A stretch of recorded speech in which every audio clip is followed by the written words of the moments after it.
Hello and welcome to the Beat Cancer Answer, brought to you by BeatCancer.Org, the Center for Advancement in Cancer Education. We believe that 90% of all cancers could be eliminated through environmental and lifestyle choices alone, and science agrees.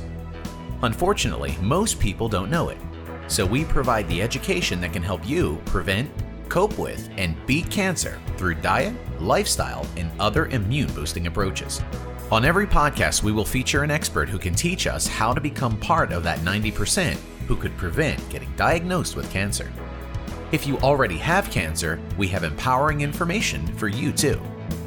Over the past 35 years, we have helped thousands of cancer patients get back into the driver's seat when it comes to their personal journey of healing cancer and preventing future reoccurrence. On this episode, BeatCancer's Debbie Melamed interviews Prudence Sinclair, a 28-year cancer survivor of malignant melanoma who walked away from traditional medicine after several surgeries and the option of chemotherapy to research alternative options. Today we have with us author, teacher, and speaker Prudence Sinclair. Prudence was diagnosed in her early 20s with the most aggressive form of melanoma, stage 4 nodular melanoma, and she was given 6 months to live. After several surgeries and the option of chemotherapy, she decided instead to travel and research the world for alternative solutions and a better understanding of the challenge of staying alive with cancer. Through her travels, she gained the wisdom to develop a daily action plan that addressed mind, body, and spirit. She was able to achieve a full remission through her plan. She is now a crusader to help others by sharing what she has learned in the last 25 years so people can choose their own path to healing and become a master of their own health. Prudence recently launched her signature comprehensive 6-module online program called Prue Save Your Life System. It's a proven system to help cancer patients and survivors take control of their own health. She runs an online summit every year called Save Your Life Symposium with interviews by top experts in the field. She also has a notable blog called Melanoma Madness, and you can find her on Facebook at Prue's Place and online at PrudenceSinclair.com. Welcome, Prudence, and thank you so much for being with us today. Oh, thank you, Debbie. I'm thrilled to be here, and hello to everybody listening today. Thank you for spending your time here today. Yes, we're going to have some great conversations today. We would all love to hear your story and why you chose to fly to the ends of the earth 28 years ago. It's quite remarkable that you did that on your own in your 20s and after you had found out about your diagnosis. So I'm really excited to hear about that. Okay. Well, I'm originally from New Zealand, but at the time I was living in Australia, in Perth, Australia. And so I've got dual citizenship. So there's always been a little bit of rivalry between the two countries. So I love them both. A little bit like the Red Sox and the Yankees. So, but otherwise we do respect each other. So I was living in Australia at the time, and I got diagnosed with melanoma. They rushed me right into hospital. I didn't even know what melanoma meant back then. We're going back 3 decades. And I had surgery. My doctor told me if I woke up with both my legs bandaged, I was in serious trouble. Now, that's not a very good thing to say to a young girl who's going into surgery. So, of course, that goes deep into your subconscious. Right. I woke up, and first thing I did was feel my legs, and I was a basket case. They could hear me screaming all the way through the hospital. It's just, thank goodness, some things have changed. But unfortunately, he said I had stage 4 malignant melanoma, but he was pretty sure he had it all. I think a lot of us who have had cancer have been told that by an oncologist. Right. There's no way they can get it all. 9 times out of 10, it comes back. So 8 months, he told me just to, start feeling my armpits and my groin and to see if anything was happening. So 8 months later, it came back with vengeance in my lymphatic system, and he told me I needed to have chemotherapy, that I might lose my leg because it was in the back of my right thigh. just all sorts of scary things. So this time I went to the local library. There was no internet back then. And I started researching, and I was fascinated. I've always been fascinated with research and, people. I've been fascinated with people and how we think and what we do. And I just finished a course in psychocybernetics. Now, you may know about this through the world-renowned Bob Proctor. He preaches about cybernetics. And I'd just done the final senior course. It was every weekend that you did this course. So I knew in my mind that there was a healing mechanism within us. And it was kind of ironic that after I finished that course, I got diagnosed with a secondary cancer. So at the library, I learned about the Louis Pasteur Clinic, the famous clinic in France, about these alternative medicine clinics in Germany, yes, about live cell therapy, and about the Mexican clinics. And I started calling up to see, who could take me. And the German clinic said they couldn't. They had a year's waiting list. So I ended up going to Mexico. However, I went back to my doctor and I told him, I'm not doing the chemo. I'm not doing any more surgery. You're not going to burn and poison me. I don't believe that is going to cure me. I believe that, I was in grief. I'd lost my father 2 years before. He'd been killed by a 17-year-old drunk driver. Now, if we flip up to today, 3 decades later, I'm always asking people when I'm coaching them, when they come to my website, what happened to you? What was the tragic moment just before your diagnosis? Most people have a story. Mm-hmm. Most people know. Cancer just doesn't come overnight. And now that we understand about the science of epigenetics and the power that we have, and using a system to change the expression of our genes is so important. Because even scientists are saying now that 90%, I think it was Thompson, who's CEO of Sloan Kettering, you might want to find his video online, he said it's, 80 to 90% epigenetics. Yes. And just tell us real quick what epigenetics is for those that don't know. Yeah, it's changing the expression of your genes. So basically, your genes that you get, through your family history, maybe you've got a family history of cancer. That doesn't have to be you. You can change that. You can change your environment. You can change your lifestyle. You can change your food. And you can change the way you think. Because the way you think, I fully believe, has up to 80% your emotional health. And we're not covering that aspect. When you go to traditional route or even functional medicine, a lot of people are not covering the root cause of your disease. And I just find this so powerful. If you're willing to just let go and look within and go through the steps needed to change your emotional life, and I'm talking a huge change. This is your wake-up call. If you've got cancer, this is your wake-up call. But I want you to know that you can do it. You just got to do the work. And you got to know the steps to take of how to be alive 30 years later, 40 years later, 50 years later. Genes are just a blueprint. Yes, absolutely. They are just a blueprint, and it's up to us how that blueprint is read. That is completely correct. However, there are unfortunate 10% of us that may not be possible. Right. But, we didn't know this years ago. So, the chemotherapy hasn't been working. If you go to PubMed, there's a study on chemotherapy. 2.4% in America works. 2% in Australia. Chemo is done. And yet that seems like that's all we've had since 1930s. That's it. That's all we've had. And that was what I was offered, and yet in my study in the library it said chemo does not work for melanoma. So even when I took that book out and showed it to my doctor, he didn't believe it. But today we all know chemo does not work on melanoma, and it does not work on a lot of other cancers. However, it can be used in very low doses quite successfully, along with an immune system stimulant and vitamins and therapies and mind medicine is what I call it. So it can be used. A lot of these types of chemotherapy agents can be used in low doses, and they do not, ruin the immune system.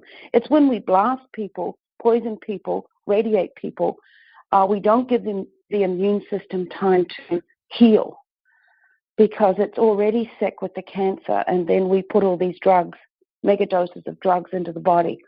I see. So it's like, why did I do this? Because I had common sense and I questioned everything in my life. I have this type of personality where I just don't believe things I'm told. And, as my mother said, oh my goodness, it was your determination that really got you through. I didn't have groupthink.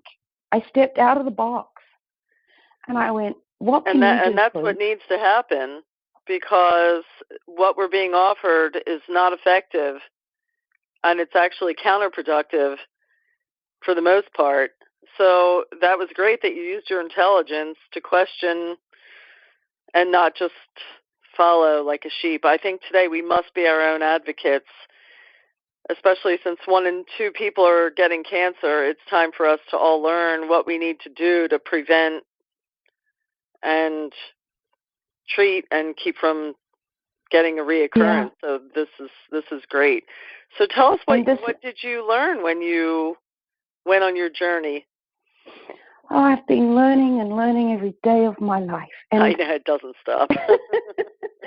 And I can't thank cancer enough, because it certainly woke me the heck up, and I'm not that person anymore that I was back then. Things have certainly done a 360 in my life, and I've never been happier. So let's start from the point when there are emotions around disease. And if the doctor's not talking to you about this, then you need to get support in some way. You can go to Prue's place. We've got freebie videos. And also my course is actually on BeatCancer.org. And you can purchase that for $33 a month for 3 months. And the money is going to Cancer.org, some of the funds. So just think with every one of your purchase, you're helping others. So I just wanted to put that in there for Wonderful. BeatCancer.org. But look at it this way. Okay, when you're first diagnosed, you are so fearful you can't even think straight. I remember my doctor telling me, you've got cancer. And I mean, I'm not even there. You're not there. Your mind's not working. So that's the time when they rush you into something that you don't have time to think about. Right. You don't have time to research. And they really do push you. Even today, they want you either in radiation, in surgery, in chemo. They really do push you. And I've heard a lot of people say, God, if only I'd just taken my time. So if you're on this program and listening, I want you to take your time if you have been diagnosed with cancer. Do not rush into surgery the next day. Don't start any medications or therapy. Tell your doctor you want a second opinion, and don't go to another traditional doctor, because I did. And guess what? They all went to the same medical school, so they're all going to give you the same answer. You need to step out of groupthink and start to realize that traditional medicine is fabulous, but it's not winning the war on cancer. And there's so many other things that you can do. But you don't have to, say, I'm not going to do traditional medicine. You can incorporate traditional medicine with alternative medicine, with complementary care, with epigenetics, changing your lifestyle. And so don't rush into things, and just take your time and explore your options. Look at some of these integrative doctors. Get some knowledge, get some education. See what's on these at BeatCancer.org. They have lots of information on their website, and start getting educated, because no doctor is going to heal you. You are the only person that can heal your life. Because believe it or not, and I'm not blaming us that get cancer, but we do participate in our illness. We do think the wrong things. We don't control our emotions. We don't eat the right foods. We're not educated on how to stay healthy. So that's the first thing. Then get support. Get support from your family. Sometimes, like in my situation, my family were up in arms that I was going in my 20s flying to a third world country. Can you imagine how they felt? My goodness. That's extremely brave of you. They were like, Prue, what are you doing? You're out of your mind. All my friends, everybody. You must have been very determined. I was determined, but there was something inside of me that went, this guy, this doctor had his chance, and he didn't do it. The library says chemo doesn't work. He really doesn't have any options for me, so I got to go. I got to go and investigate. I got to go and try to save my life. And, the Mexico clinic did some wonderful stuff with the vitamins and the nutrition, and I did the Laetrile B17. Okay. But it's when I got home, and I was all on my own, and I went, my goodness, there's no internet to speak or email to speak to my doctor. There's no doctors in Australia that really understood what I was doing, except for one, and he was Yugoslavian, and the government was really checking him out to see what he was doing because he was doing holistic medicine. And this is back 30 years ago. So he was threatened, like most doctors are today, when they start to step outside of traditional medicine. Right. So I went, what am I going to do? So I went back to the library, and here's a cute story. I found a cassette tape. And on that cassette tape, it said, You Can Heal Your Life by Dr. Bernie Siegel. So I got that cassette tape, and I went home, and I started meditating. My goodness. I meditated 4 hours a day. I started visualizing myself well. I started going down into my beautiful alpha wave brain, sometimes even theta wave brain, and started to create my life how I wanted it to be in the future. So I had my little screen up and my comfy chairs and created this beautiful sacred space in my mind, because your conscience doesn't know the difference between make-believe and reality. So I saw myself in the future well, and I created my theater in my mind, movies of my mind. And I just couldn't wait to be in there because, one, I never had cancer in there. Ah. You when you got cancer, follow what your mind was visualizing. Right. And, when you've got cancer and you're walking around, it's with you day in, day out, day in, day out. It's this heavy burden that you carry around. You feel isolated. You're scared. Your friends don't know what to say to you. You don't know what to say to them. You lose your friends. It's one of the worst things that can ever happen to anybody. So how did you keep a positive mind then when you were meditating, and how did you separate from that? I got extremely strict with myself, and I got an action plan, a strategy, and that's what I teach today. You've got to have a strategy. I don't care. You may be opening up a new business. You may decide you want to lose weight. You may decide you want a better relationship. You may have cancer. Whatever it is, you can't do it without a strategy, without a plan. So mine was written down Monday, Tuesday, Wednesday, Thursday, Friday, Saturday, Sunday, every day of the week. And I'd get up at a certain time. I'd walk my dog. That ended up I was running. In the end, I was so healthy. And then I'd come back and I'd have my juice. Then I'd do my meditation. Then I went for hands-on healing to a wonderful Tibetan guy. And I drove quite a few miles to see him. And then I met this woman who had saved her life from liver cancer on all raw foods and juices. So I drove 2 hours to see her once a week. So my whole life revolved around my wellness, every aspect of my life, of getting well. And did you believe that you were going to be well? I sure did. Okay. Of course, I had my dark days. Oh, my God. There was one time when I got the second diagnosis that I just wanted to do myself in. I was going to look for cyanide tablets. I said, I can't. I was newly married. I said, I can't put him through this of me just getting more sick. You know, and there's some really bad times that we go through. But the story about Dr. Bernie Siegel is so cute because here I am, 3 decades later, living in Boston, and he's in Connecticut. And I serendipitously ran into him at a luncheon and sat next to him. And here I am going, oh my goodness, that's Dr. Bernie Siegel. And I said, you helped me save my life. And I was, 10,000 miles away. And this was three decades ago. He said, you said it right. I helped. You did all the work. And we've become great friends since then. And I just interviewed him for the Save Your Life Symposium. So I hope you guys get a chance to catch that interview. And he said, that's your online summit, and we can find that on your website? Yes, a pop-up will come up, and you can sign right in for the free symposium. I'm doing an encore of it, so Bernie will be in this one, and that's actually July 18th. So just go to prusplace.com or PrudenceSinclair.com, and you can sign right in there. And it's all free. I think the videos will be out for about 24 or 48 hours. Wonderful.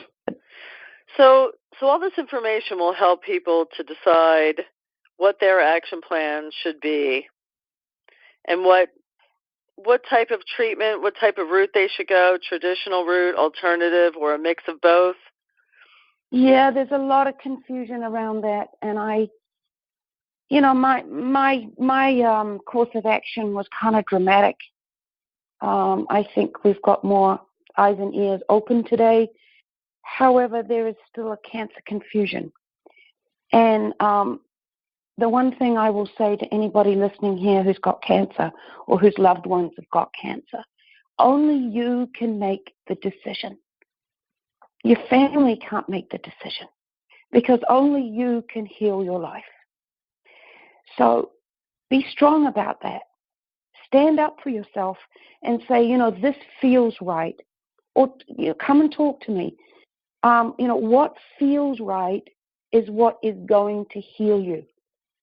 So when you sit quietly, do some nice breathing, and just think about what's happened so far in your life and what you might need to improve. Do you need to improve the stress in your life? Do you need to improve, your relationships? Is there someone you need to forgive? Forgiveness is huge. We're the only ones that suffer when we don't forgive. I was just inconsolable with my father being killed, and I blamed him for dying. And that basically started eating away at me. And until I released that through many, many hours of forgiveness, and I have a free forgiveness MP3 that you can download from my site. And it'll just take you through how you can have these people in your life and forgive them, whether they've passed on or whether they're still on this planet. So these are the things that are really, really important. It's your emotions, because there's 3 different stages of emotions. It's when we're first diagnosed with cancer. There's a confusion over what route we should go, who we should listen to. In my program, I talk about survivors. Talk to survivors. They're the people that have come through the other end. What did they do? And is it something that you might consider? Okay, so I have some survivors that I interview at the Save Your Life Symposium. Talk to survivors. Go online, speak to some reputable people, and just start investigating. And what feels good for you will be, the inner being will speak to you. Right. So if it's a little bit of low-dose chemo, if it's the new interferon drugs, if you feel that you can keep rebuilding your immune system at the same time as you're doing drugs, then that's for you. But I want to warn you, if you decide to do the drug route, you've got to keep rebuilding your immune system with severe diet changes and types of natural immunotherapy. And then there's the last emotional part, which I'd like to just spend just a minute on this. And I'm dealing with a lot of people today that they've done well. We've got through the diet changes, we've got through the lifestyle changes, we're working on the mind and how that creates our illness. And now the oncologists say, oh, come back to me in 6 months. We'll just wait and see. That's terrifying to a cancer patient, the wait and see mode. Because you don't know. You don't know what's going on. You have no control. And this is where, a program like I devised really helps you, because you've got something you can go to. It's like a DIY kit. It's not a wait and see mode. You feel empowered because you've got a program, you've got something you can do that is structured. I wish for the day when the doctors can send people to, survivors and health coaches and people that have gone through this. But unfortunately right now they can't do a referral. But this wait and see mode, it's the worst thing ever. It's, who likes to be in limbo? Yeah, my mother's going through that right now. She had a stage 2 esophageal cancer. It was barely stage 2. They said they've gotten it all, and then there's the wait and see. So yeah, what do you do in the meantime? I think I'm going to direct her to your site also, because I think you're right. You need some type of structure, and it has to be multifaceted. It can't just be diet. I think it has to hit all different areas like you're speaking of, especially that emotional component. The emotional component is huge. And unfortunately, the men in our lives are not good at this. Right. As women, we're a lot more apt to open up. But I see, a lot of men just cannot handle that. But it's also in my course where we're clearing those emotions away with energy, with high vibrational energy. The universe has got our back. God has got our back. And the spiritual part of our lives is so important. I was just hopeless when I was younger. I had no spirituality. Right. I didn't care. Anyone that went to church, I went, losers. Right. Seriously. Especially when you get cancer, then how do you believe the universe has your back? I was not brought up in a highly religious family. I was sent to a boarding school that was Catholic. And I think that's probably what tipped me over the edge as far as religion was concerned. So, so it's like that higher vibration. If you never got a cancer diagnosis, you might never research any of these things, the diet, the lifestyle, but also becoming aware of your vibrational level and your energy and what needs to change there.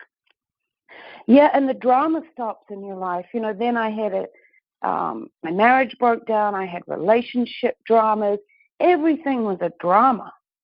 And it's like, thank goodness I'm living on a higher elevation these days where my life is smooth, harmonious, and peaceful.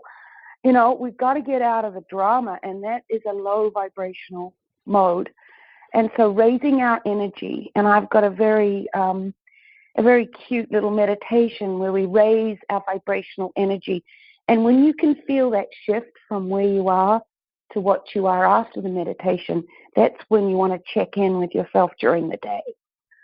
So all these little tools are really important to help you live in a day-to-day, because after you've been through treatments and they think they've got it all and you feel, okay, what do I do now? This is a new beginning for you. This is a new life. And it can be frightening. But people don't understand that. The people that haven't had cancer, they're like, oh, you're all set. But you're not. You're not all set. You're a different person. You've got different thoughts going on. You need to sit with yourself and figure out what environment you got sick in and what needs to change. Changing your lifestyle and your epigenetics and making sure that you keep an action plan and, a ritual. I do a ritual every morning. And I say to people, if you can't spend 10 or 15 minutes with yourself in some type of ritual, prayer, meditation, working on a high vibrational energy plan for the day, then you don't have a life. I see. You don't have a life because you're not programming for that beautiful future that you want. And if you don't do that, you're not going to see it in your lifetime. You're not going to see the changes. I have a lot of people, and I want them to dream big. Cancer needs to be looked at differently. We need to have a positive, upbeat focus on it. It's like, okay, now let's work on how we're going to change your lifestyle and heal you and get you the life that you want. I really believe that, with 1 in 2 men and 1 in 3 women having cancer today, we've got to look at it differently. It's not doom and gloom. You don't have to die from cancer. And the more we can change this concept in our minds and start changing our belief structure of how we were brought up. What did your parents say to you about sickness? What did your parents say to you about money? All these belief structures that we've got, we need to turn the tables on them and start looking at a better future for ourselves and visualizing it in our minds. So a lot of that's learning how to handle stress. Yeah, it's just really, it's going to be very simple, but we don't know how to do it. And that's to put ourselves first and to love ourselves. And a lot of us women don't know how to do that. Right. We've spent, especially if we're in our 40s, 50s, 60s and older, we've spent all of our lives caring for our parents, our families, our husbands, and we don't even know what that feels like to put ourselves first. I've got a person I'm working with right now, and the light bulb's gone off, and she went, "Oh my goodness, I really, really love myself now, Prue," and she's crying. It's like, I get it. I've never put myself first. And when you put yourself first, you can help so many more people in a better way. And we just don't know how to do it. We think, oh my goodness, I need to be, let me just stop here. The best thing to say is, when you're asked to do something, do you really want to do it? And if you don't really want to do it, don't do it. Because you're going there to do this thing that you begrudge. That's great advice. And also making some time for yourself to do some type of rituals and some parts of the day that are just for you. Yeah, and don't tell me you don't have time. Please don't tell me you don't have time for you. Right. If you don't have time for you, you're too precious in this world not to have time for you. You are the most important person in the world. Without you, your family does not live a nice life. So you look after you first, okay? Now, there's something else that Bernie Siegel wrote in his book, Love, Medicine, and Miracles. And I interview him about this because when you're coming from my aspect as a 30-year survivor and a teacher, I find it frustrating, and I always will, even though everybody's different and I accept that. But there's 3 types of people. 10 to 15% of people, when they get diagnosed with cancer, they go, "Oh, I knew I'd get cancer one day. I'm just going to die." Bernie writes about this in his book. And this is true. These people have had these thoughts in their minds for years and years, and they're looking for a way out. Mm-hmm. I know it sounds sad, but it's the truth. Then you've got 60 to 70% of people that go to their traditional doctor and say, whatever you want me to do, I'll do whatever you say. And they have no mind of their own, and they're not looking outside of traditional medicine or in their lifestyle. And then you've got the last 15 to 20% who are like me, who go, okay, what can I do? What can I do about this situation? I want you to ask putting yourself, your health in your own hands instead of your doctor's. Yes. I mean, I'm not saying not to listen to your doctor. That's not what I'm saying. I'm saying to ask him some pertinent questions. You need to interview him. Not just go in there and say, yes, sir, no, sir, 3 bags full, sir. Right. I want you to go in there and interview him to see if he's good enough to be on your healing team.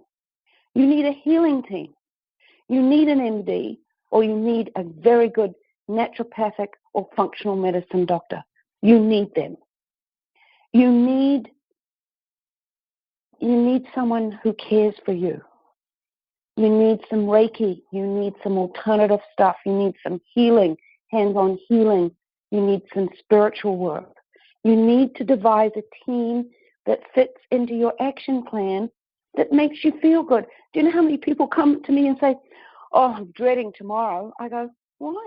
Oh, I have to go and see my doctor. I'm like, excuse me? So you're putting yourself through all this stress to go and see a doctor that you can't stand, that tells you stuff that doesn't work with your philosophies. Yeah? I got to do that. I said, no, you don't. You don't have to see him at all. You need to find a doctor that agrees with your philosophies and will work with you and will listen to you. There's no stress. We want to have no stress in your life. Zero. Everything's love. Everything's help. Everything's compassionate, understanding. Let people listen to you and help you. That's another thing we're not good at. Yeah, I've heard cancer can't live in a loving, happy body.